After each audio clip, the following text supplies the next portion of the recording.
hate her. She's half of New York. She can go herself. All I can say is I'm deeply sorry. And No. I am We need to back extremely up. sorry. Because the things you said, I've never confided in you, Lisa. Because I never fully trusted you. Okay, thank you. That's a jab. And now I know why. If you think that you should be getting some help, I'm happy to help you. What kind of help do I need, Meredith? I don't know. What kind I of help don't do I profess need? to be a doctor. All I know, excuse me. Saying that is going to absolutely trigger her. No, it's not. I don't like you commenting on my mental stability Right. and health. Right. I didn't say your mental stability. You basically did. No, I did not. That's a low blow. The words that are coming from Meredith's mouth are not dirty or mean, but they cut a bitch. Once I meet with your therapist, and she deems you worthy, then I shall perhaps consider a path to resolution. But until then, I can't help you. I can't help you until you help yourself. It's that. It's putting yourself in a superior position, and especially if you're a knowledge worker and you know a lot of stuff about human behavior or making arguments, it's really easy to do that, and it makes us feel like we have more of a grip on the world when we make assumptions and analyses, even if we're trying to do that in a really balanced way. But it can really get in the way of kind of looking at how we really feel and what we think, and kind of speaking from your own point of view rather than speaking about the other person. You have a much higher chance of being heard by using I statements and not you statements. It's been 10 years since I've been behind the camera, and I think I'm ready to, I feel like I have something to say again. That'd be something interesting to talk about. Well, we're talking about it. Yeah. Are we on record? Nope. 3, 2, 1, go. Okay. Oh, it's bunching. Yeah, so it's just a little... Yeah. Of course you are not recording, you know. Yeah. Taking your job very seriously.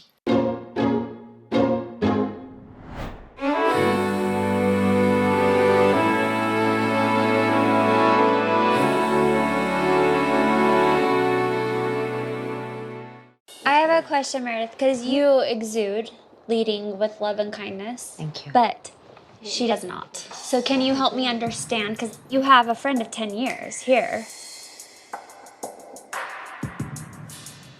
Everybody has a different dynamic. If I think that Mary's doing something wrong, I tell her. You sat here and you heard her say that she doesn't want to be her friend, she doesn't matter. Do I think that's a nice thing to say? No, I don't. Then stand But up. everybody Okay, is... so the issue that I have here is Whitney is making it Meredith's problem that Whitney has a problem with Mary. I feel like that's so confusing, but these are the housewives. Just get with the program.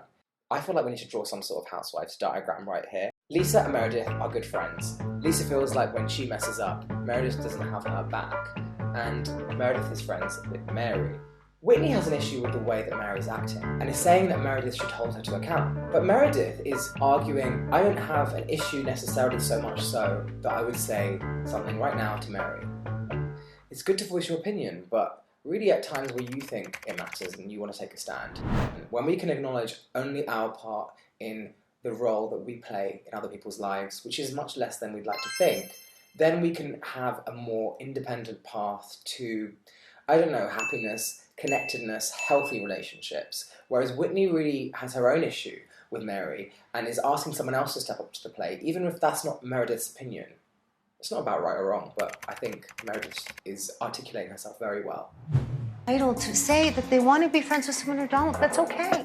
This is so upsetting to me because you turn a blind eye to the way everybody treats me, but one word about Mary and you're like ready to defend her at all costs.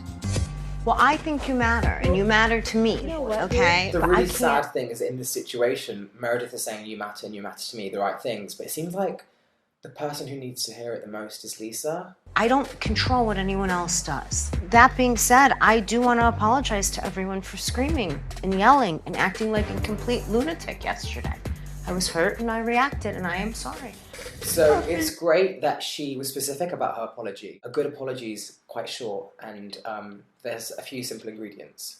The 9 essential ingredients of a true apology, according to Dr. Harry Lerner, does not include the word but, keeps the focus on your actions and not the other person's response, includes an offer of reparation or restitution that fits the situation, does not overdo, doesn't get caught up in who's more to blame, who started it, requires you to do your best to avoid a repeat performance, should not serve to silence, shouldn't be offered to make you feel better if it risks making the hurt party feel worse, and does not ask the hurt party to do anything, not even to forgive.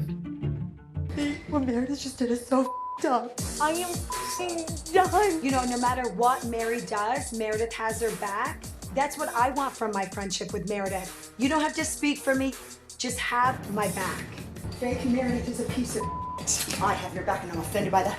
You f***ing piece of shit, garbage. I f***ing hate her. She's half of New York. She will f*** herself.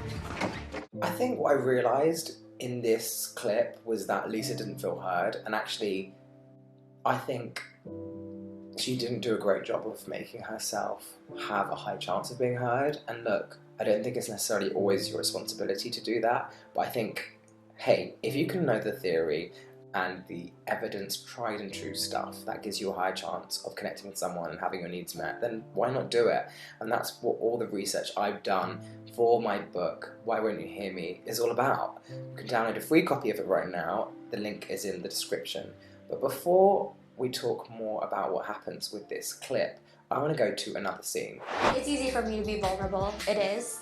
And I know it's not as easy for like others. Not easy for... Well, yeah. Or this one yeah, either. both of them. No pressure, Meredith and Lisa. I know you need time. Whitney's like, pass the conch. You want to know the truth? I think all my problems last year stemmed because I did make myself vulnerable. You know, you feel like you open up and you get slapped in the face for it. Brene Brown defines vulnerability as sharing what's going on in your kind of innermost feelings with people who've earned the right to hear your story. And I think what really is difficult is when you've shared how you feel deep inside and you feel like someone's thrown it in the face or the person has kind of been very cruel or mean to you. It can be really exposing and just an unpleasant feeling. So I can resonate with what Meredith's sharing, even if she said all of my problems and was being hyperbolic in her own statement. Meredith, again, I owe you an apology. I apologize in LA and I want to say it again. What I said was hyperbolic. I do not mean them. I apologize to them. I don't think those things. I was very hurt and I said... Look at that moment where she rolls her eyes. I mean, that is a majorly dismissive move and it's something I do a lot myself. I am working on it. And I regret my poor choice of words. So you don't regret them? So you don't regret the vitriol, venom, and hatred that you spewed. You don't regret Vitriol, venom, and hatred. Vitriol, venom, and hatred. The difficulty with a situation like this is that you're sharing your truth with someone who feels like they've been harmed in some way. And so when you are delivering that apology, you really want to have thought through kind of the easy mistakes you can make with an apology. And one of the things that you should watch out for is, I'm sorry, but. When you say, I'm sorry, but, all the emphasis goes on the second part of the statement. Lisa didn't actually say but a lot of the emphasis ended up being on the second part of the sentence because it almost seemed as if she was justifying her actions. And I think that's how Meredith might have received it. And it's easier to just have that piece of her saved for another conversation. It's okay to bring that up, but you want to deliver a heartfelt apology which feels like it has no justification and is whole in itself. All I can say is I'm deeply sorry. No. I am We need to back extremely up. sorry. Because the things you said, I've never confided in you, Lisa, because I never fully trusted you. Okay, thank you. That's a jab. And now I know why. Thank you for telling So me the that. things you I'm glad to said, know. you made up. So did you make up what you said in the rant? No. That's the truth. I'm human and I was hurt. That was a very... And you probably Because somebody told you I said your house was Yes. ugly. No, it was not because of that. That's what you told me in LA. She made such a good legal argument. Like, do you get what I'm saying? Like, she said, oh, well, it's all because you hated my renovation. You spoke poorly of my whole family. And somebody had just told me that you were making fun of my renovation and stuff, and I was like upset. And I was What like, would I say about your renovation? that you said like I live in a house. I feel like you're going to hate me, Jack, for this, because You love me as a person, but some of the responses I have aren't always the best, and you know, I can't be perfect. But I've been compared to a lawyer before, and Meredith Marks is a lawyer by trade, and I can feel some of the energy there. You said you didn't return her call because she yelled at you when your kids were in the car and heard the horrible things they had to say about you. How do you think my kids feel about the things you just said about me and the rest of the world? The thing is, a good legal argument is actually not a good connecting conversation or repairing conversation or healing conversation. And, you know, I'm an academic by trade, and that means that I have a lot of argumentation skills, but that isn't necessarily good in a moment like this. When you're not actively listening, and that means trying to listen to hear the truth of someone else or what they're saying underneath maybe some of their less kind of tactful words, then you are only hearing the things that you disagree with and then focusing on those things. And at the end of the day, Meredith shouldn't have to accept the apology, but it's making this conversation really difficult by responding to each point that Lisa's making in a really like 1, 2, 3, 4, 5 way. If you're able to be accountable and you want to move forward, your behavior is not acceptable. That one day was not an aberration. There have been other instances of you. Your behavior is not acceptable is okay. The one day is not another aberration. I'm starting to sense a bit of analysis going on. This is getting into the territory of interpreting and labeling someone else. These are some of the below the belt techniques, tactics you want to watch out for. They're not necessarily deliberate things that we are employing really manipulatively, but they're things to watch out for because they're really easy mistakes to fall into. And I say mistakes because they often don't do the thing that we want them to do. It helps us kind of get more of an understanding or feeling of security that we get what's going on in the situation.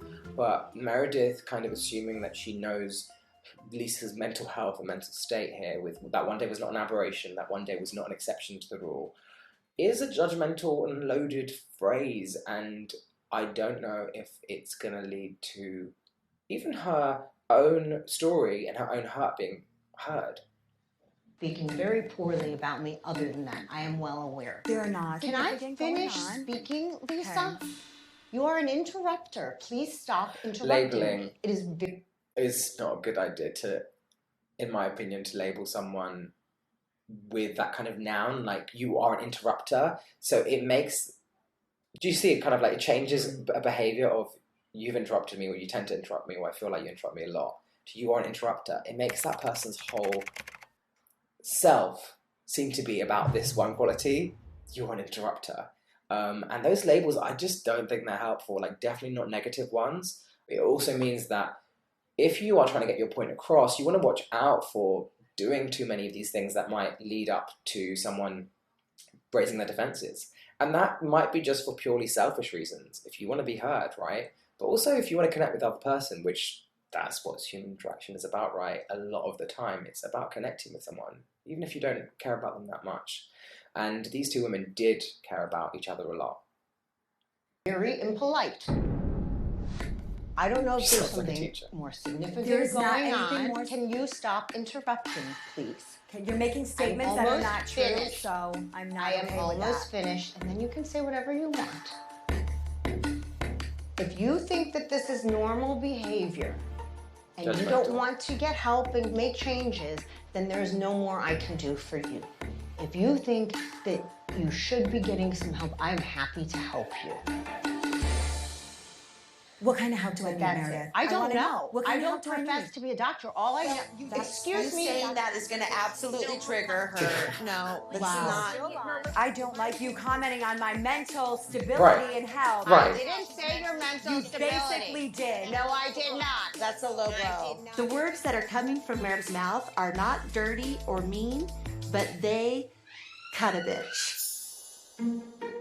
Once I meet with your therapist, and she deems you worthy, then I shall perhaps consider a path to resolution. But until then, I can't help you. I can't help you until you help yourself. It's that. It's putting yourself in a superior position, and especially if you're a knowledge worker and you know a lot of stuff about human behaviour or making arguments, it's really easy to do that, and it makes us feel like we have more of a grip on the world when we make assumptions and analyses, even if we're trying to do that in a really balanced way. But it can really get in the way of kind of looking at how we really feel and what we think, and kind of speaking from your own point of view rather than speaking about the other person. You have a much higher chance of being hurt by using I statements and not you statements. And you statements are ones which are focusing on you do this, or you are X, or you behave this way. You're f***ing strong, Lisa. Also, Heather is No, Lisa, look at me. Explain where the pain comes from, Lisa. Explain it. And then just I guess be coming from done. a good place, but For the last year and a half, it was extremely hurtful to me that I could tell you feelings I was feeling of hurt, and it was disregarded. Everybody talks about everybody, and it's how we're gonna move forward. I'm not gonna slit my wrist for anybody. I will speak for myself. That's a horrible thing to say. No, it's not. It is not. It's, You know what? No. Stop. Stop.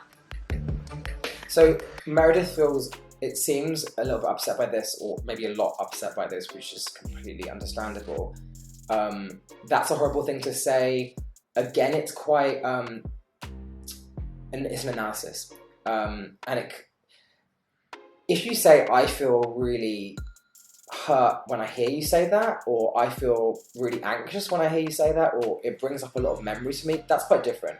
Look, when you're hurt, it's going to be really hard to say the right thing. You don't have to say the right thing. There's no one right thing. But there's another kind of moment of disconnection, which I'm just kind of picking up on. She had a family member No. What? that tried to commit suicide. Oh, I did not know that. Oh, she I did not. She didn't know it? That's what she's. Oh my God. I am so sorry, Meredith, to use that analogy. I didn't realize that. I think we need to stop this for a minute now. I've come up with a different. Okay, you're okay. I've had enough. Okay. Have a sip of wine, have a bite of fish. Oh my gosh. What do you think about people that use certain expressions, like what she just said about, you know, I'm not going to slip my wrists over that, or, you know, when people say like, you know, don't get your knickers in a twist, or things like that. We are moving towards a culture that is it right for me to say that? Like, that is a bit more sensitive to certain things, or? I mean, you can say whatever you want, right? You know, none of this is about what's right and wrong, because I don't think it's clear in black and white. It's about kind of thinking about the different implications, what it does when we say X, Y, Z. And I think it can be such a disconnecting way of speaking. So that's the most important thing to me when I think about that kind of expression. Do you think we should stop using these expressions? I don't think there needs to be a should or shouldn't. Sometimes I'm quite a jokey person. I'm quite risque, and I think the thing you can see in this clip is they're really close friends. So there is sometimes a bit more tolerance there, and we can be responsive to the fact that we know certain people might be more comfortable with us saying certain things, because at the end of the day, everyone has their own kind of tolerance and their own kind of level of what they consider acceptable, and that's normal and human. We don't all have the same view, we don't have the same baggage, and it's a tricky line to walk. I wouldn't be here without my husband and my kids and my faith. You just don't ever know until you go through a situation. And I hope nobody here ever goes through a situation like this. I would never wish it upon anyone, but petty things that you fight over, this whole thing put it into perspective. I don't like petty things as a phrase. The people that are important to me in my life, it's just important for me to show them how much I love, care, and appreciate them. Amen, Jen Shaw. Amen to Jen Shaw. Lisa, I appreciate your apology and I hear you. We are not at a point of resolution yet. If that's what you want, we will have to have much more discussion. But I do appreciate your apology. Thank you. Thanks for hearing me. I appreciate that. Do you think the way Lisa apologised to Meredith antagonised the situation? I definitely don't think it helped. And that's the danger of an insincere apology or an apology where you deflect blame or something that's not very thought through, it can actually deepen the wound and the hurt rather than actually healing and repair, which is what the point of an apology is.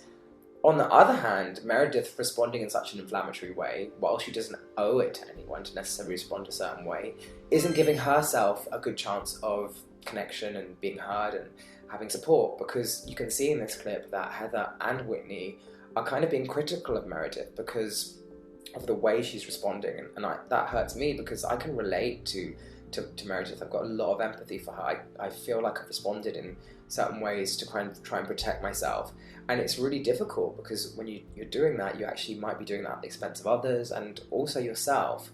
If you want to look at some apologies that went well as not so well, definitely check out the clip Next by Teddy Mellencamp and Carl Richards, who apologised to Erica Jane. Can you guess which one did it well? Put your answer in the comments below.